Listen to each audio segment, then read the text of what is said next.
Our next contributor, yeah, it'd be easier if you go up there if you can, is Hannah Oertel. Fresh. I don't know if you saw the story in The Guardian yesterday. You seem to be making progress. Yeah. The story was government ministers are considering, at least, doing something that you appear to be calling for, which I won't spoil the drama. But let me just say, Hannah is the founder of Delay Smartphones, a pioneering initiative dedicated to protecting children from the dangers of smartphones. As a therapist and intervention coach, Hannah developed a non-judgmental approach that empowers and encourages parents to delay smartphone access until a child reaches the age of 14.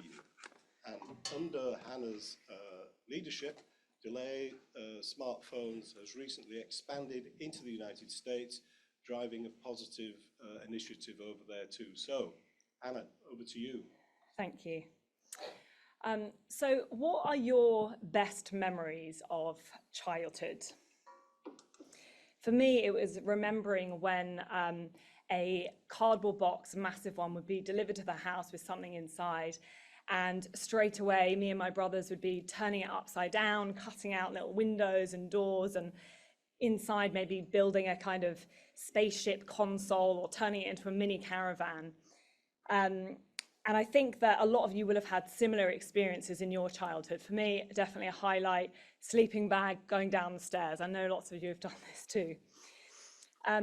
So I think that a lot of the aspects of childhood that we have, riding bikes around our local neighborhood, just going back when you wanted some more snacks or money for sweets, a lot of this aspect is gone today. When we got older, maybe, as teenagers, it was going to the park with your friends, going to live music gigs and just dancing. But Gen Z, they don't drink a lot. They don't really take drugs. They don't have sex, or they have it much later. And so we think, well, all of this is good, right? But is it? So a lot of the stupid things that we did when we were young, Gen Z are not doing anymore. And a lot of those rites of passage and experiences that we have, they're not having in the same way that... Could you just explain Gen Z, because not everybody... Okay, yes, sure, okay. So Gen Z, these are the generation who are now sort of between about 18 and 23, these young adults today. Yes, sorry. So Gen Z, they were handed smartphones typically before they went to high school by their parents. We know that these are very addictive devices. And Gen Z will also have grown up online, where everything that they've done has been put online, and every move that they have made has been judged. And so they have lived in fear with that. So my name's Hannah Oertel. I'm the founder of the campaign Delay Smartphones. And this is an urgent and critical issue, not just for our children, but for all of us. Because if we lose that beauty of genuine human connection, what hope do we have for humanity?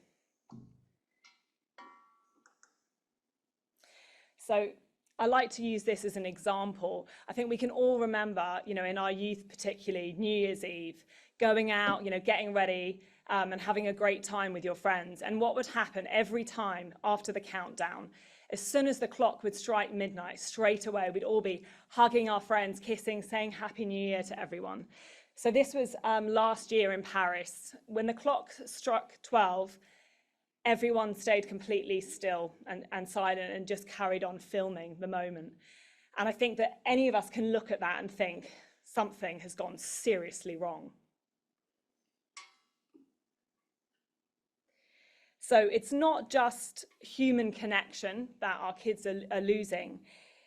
It's also life skills. So when I was younger and first kind of out in the wild, walking to the shops on my own, walking to friends' houses, I was obsessed about drawing a map. I would always want to write down every street name, whatever I might notice. And this became such a little important piece of paper to me. And I loved it when street names would come to life in front of me. And obviously I would get lost, make a wrong turn, and I would ask people, whoever I could find around, where have I gone wrong? How can you help me? And it was doing this over and over again that really sort of prepared me for when I'd be, 18, looking for the bus station in Nairobi when I was traveling, older. That meant I didn't panic. I was like, I knew I would figure it out. But for a lot of the young people in Gen Z, they are scared of even leaving the house, of going to their friends' houses, of wondering, what they should wear, because they haven't had those opportunities in the same way that we've had. Now, I wonder if any of you have heard the expression snowflake.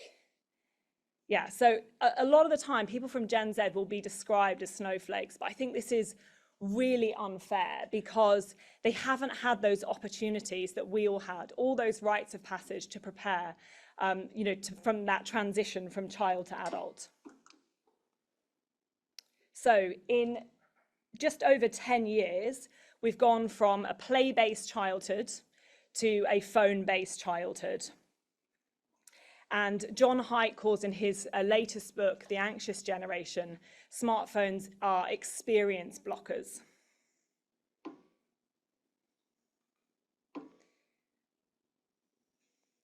So just let me check my notes here.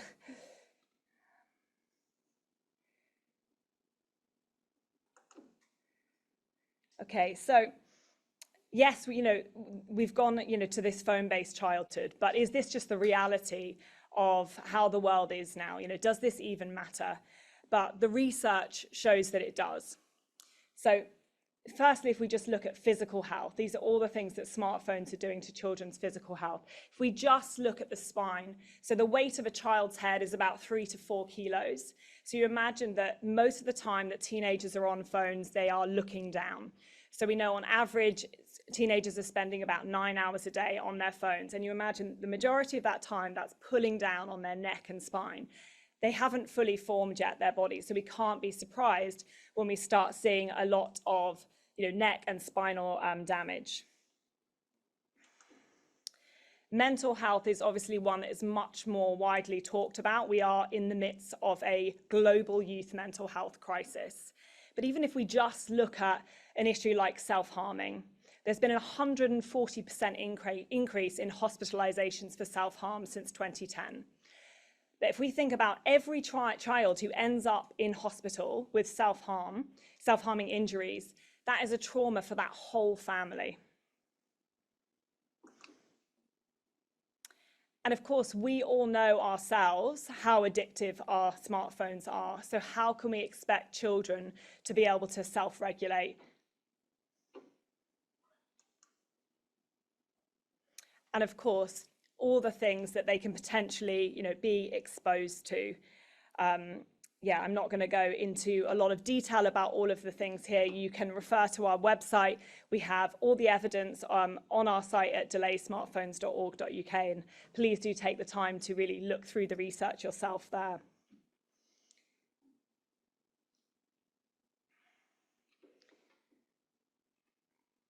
So it is bleak, but I have hope that things can be different.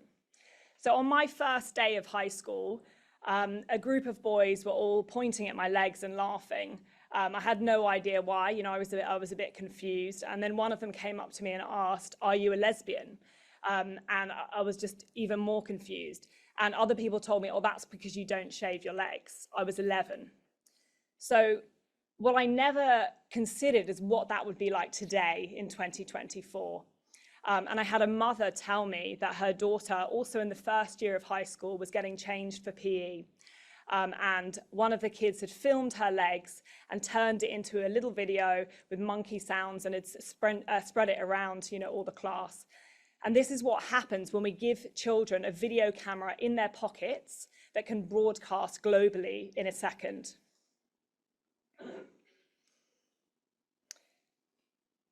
So I do not believe that smartphones have a place in school.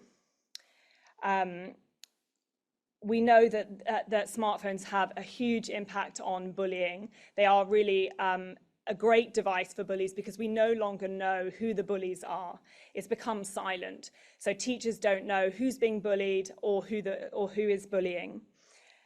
And one of the darkest aspects of bullying for kids today is that Children are taking their smartphones home. They're taking them into their toilets, into the bedrooms at night. And that means there is no respite anywhere they go from bullies.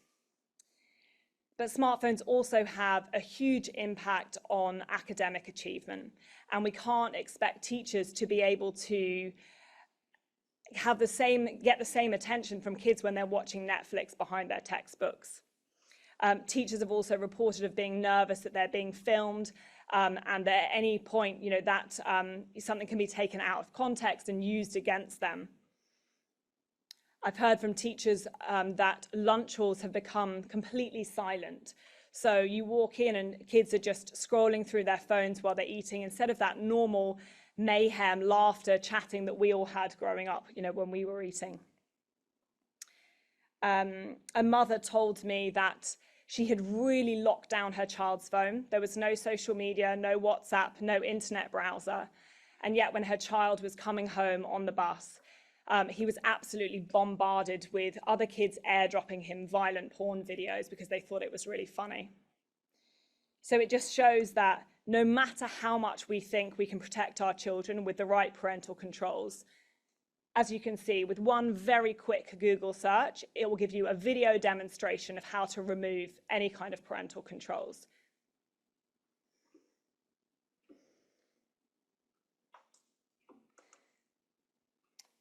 So these are some of the things which have been banned from schools.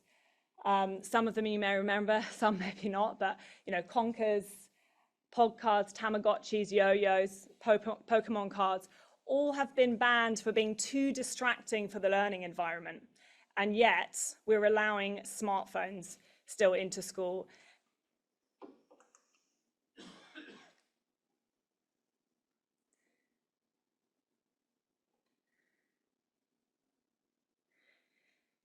So we also know from the latest Ofcom report that all the children they interviewed had seen violent content online, and the majority have not actually seeked it out. So we're almost giving children, strangers, a backdoor into our children's lives. And life is just so much easier if we don't give children smartphones and social media. So as a coach, therapist, and mother myself, I realized something had to change. And I started having conversations with other friends and other parents about this issue, asking them, what they thought. But parents are in a bind. So it is, either have your child be socially isolated, the only one in the class without a smartphone. And the other thing that parents really wanted is their children to be safe. Which is quite ironic that they're giving them smartphones, thinking this is going to help them, be safer. So I met with 51 sets of parents and went round and really decided that it was much better, rather than telling them what to do, I could actually show them the research and the alternatives. So I met with 51 sets of parents in their homes. I have all the research on cards. There were initially 38 cards, managed to get them down to 20 issues of what the harms are coming to children. And then we talked about these things, and I showed them all the alternative devices as well. And so of those 51 sets of parents, everyone said the same thing. I'm going to get my child a smartphone around the age of 10 because that's when everyone else is, and I want to make sure that my child's safe. So yeah, these are the cards that I was showing them. And then these are all the alternative devices. So I want to show parents that, yes, you can still call your child, they can text you, they can listen to music, you can track them, you can do everything that you want a smartphone to do without a smartphone that's going to keep them safer. So after showing them all the cards and the research, I then asked them again, knowing this information, would you consider delaying until at least the age of 14 for smartphones and 16 for social media? Of those 51 sets of parents who had all told me they were going to buy their child a smartphone or give them one around the age of 10, 48 committed to delaying. So I was like, yes, finally, a method where people are actually listening. So we now have a movement which is really taking off across the UK. People are starting to really wake up to this research. And with this method, I realized as much as I'd like to be out every single night speaking to parents, it was how can we do this at scale? So we created the Volunteer Ambassador Program where people can get this online training of how to speak to parents in a non-judgmental way. They get their own set of research cards and we have online support calls. And we now have 200 volunteer ambassadors across the UK and 3,500 parents who have signed the pledge to committing to delay.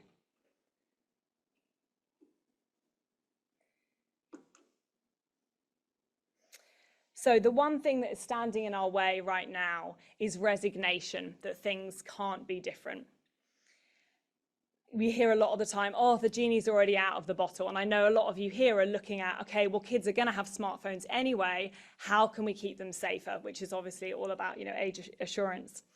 But we can look back in history for the answers. So we know doctors used to prescribe cigarettes to asthma patients, for a long time. We know that Victorian children from the age of 5 would go down coal mines to work 12 hours a day.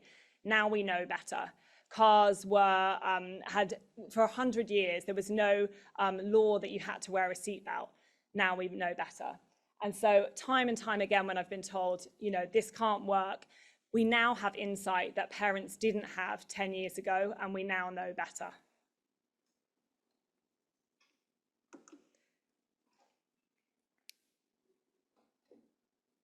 So my notes are just extraordinarily slow to load. So I'm like always about 5 slides behind, but anyway.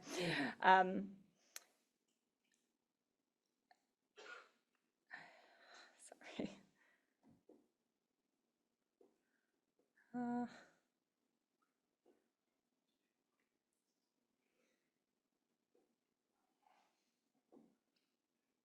Sorry, excuse me. This is not.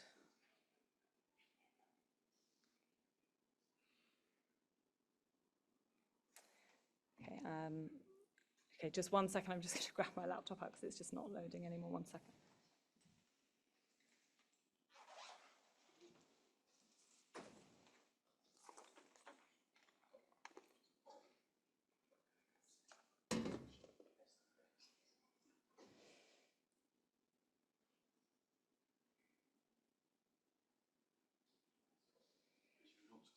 Yeah, no, it's okay now. It's funny now. It's okay. Yeah, thank you. It's fine.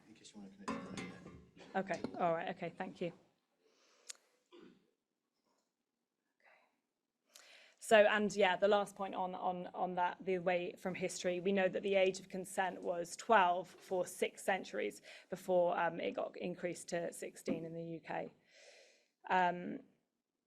So how can we solve this collectively? So on our site, you can sign the pledge and commit to delaying until at least the age of 14. You can look up your school and find out how many other people have signed from your year group and make a pact with your friends and sign it together.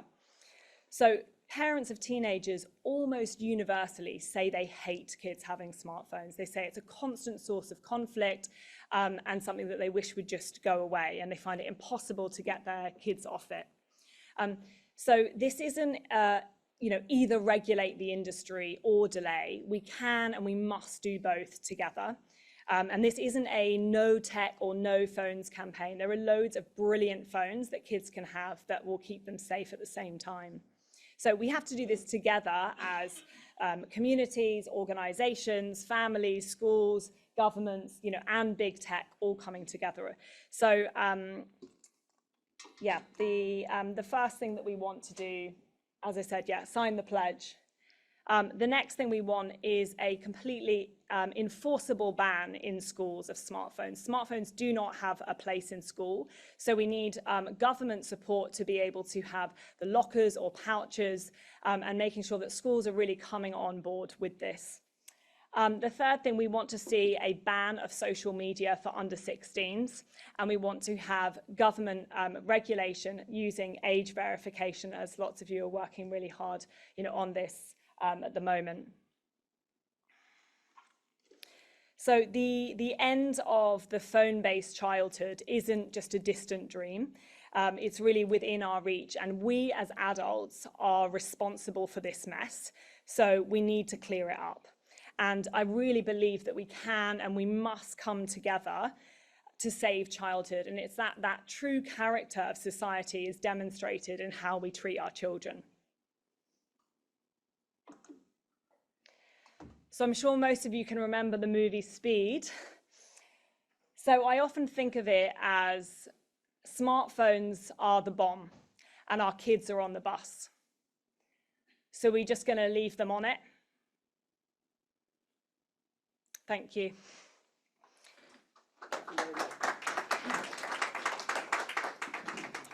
So any questions? Yeah. Can I just ask a question Yes, and please. abuse my position as chair? My granddaughter will be starting at an all-girls secondary school in September. Is there does the research show any significant difference between how the experience of being a young girl in a co-ed school as opposed to, say, a single-sex school? I'm not aware of any particular research on that. I think the thing is that everything is so new, what we're seeing. So we've got schools who are banning smartphones and have seen, a great increase in, happiness and focus and all of that. But at the moment, we just need far more research, yes. Sorry, I'll use the mic because we've got 20 people at home watching as well as in the room. So I'm Ian Corby from the Age Verification Providers Association, so obviously pleased that you are still putting a shout in for that. There was the news today that WhatsApp are reducing their minimum age from 16 to 13. For me, the news was that WhatsApp had a minimum age at all, because I don't think I was even aware of that. And clearly it's not enforced. And frankly, as an age assurance industry, we really struggle to prove your age at 13 or 14 because you don't have a driving license, you may not have a passport. So it may surprise you, but we wouldn't, I think, disagree with you that actually it might be just safer altogether to not have kids walking around with these things. But my question, I suppose, is there are those, and I'm sure you've heard this, who support things like the UN Convention on the Rights of the Child and the access to the opportunities and the friendship and the interaction and how isolating it might be. I just wondered, do you make a distinction in your approach between smartphones and perhaps the family computer, and would perhaps be less concerned about children having access to the internet that way? Thanks. Yes, thank you. So lots of people will say, well, what's the difference? If they've got an iPad at home, well, then, it's the same if they've got a smartphone. But it's actually very different, because if they have a smartphone, it's the internet access in their pocket when they're out of the house, when other kids can be sending them videos. And we know a lot of the time, it's not them, necessarily intentionally looking stuff up. But if your child's at home and they type into Google, poo poo bum bum face, you're going to see if they suddenly are watching adult content. It's much, much easier to monitor. And then a lot of the more physical things, then they're less likely to be taking a family laptop to their bed at night. And we know that some of the most serious harms will happen when parents think children are asleep, but they're actually on their phones. So I think that, again, this isn't a no tech campaign. A lot of schools now are obviously heavily investing into ed tech, which is another discussion entirely. But I think that a lot of the most serious harms are happening on smartphones outside of the house, and when they are. And it's also, we have to look at that opportunity cost as well. They're extremely addictive. And so it's not only what are all the things that they're doing while they're on smartphones, but what are all the things that they're not doing? And, even if kids are just spending 2 hours a day on their smartphones, that's still 15 hours a week, or 14. And so I think that, what could they be doing in that time, when they're on phones, and, what could they be doing instead? Thank you very much. Oh, yeah. Unfortunately, the time police are telling me because the people from all around the world are logging in to take part, as it were, online. So we have to run to a schedule. Are you going to be around for lunch? I'm here, yeah. So any questions, please come and find me. Anybody who's missed the questions now, they'll grab you during. And I'm also going to be on a panel, I think, with you, at 11, as well. Right, so if you want to listen. Thanks a lot. So. I'm sorry about my tech issues. Thank you very much. Thank you.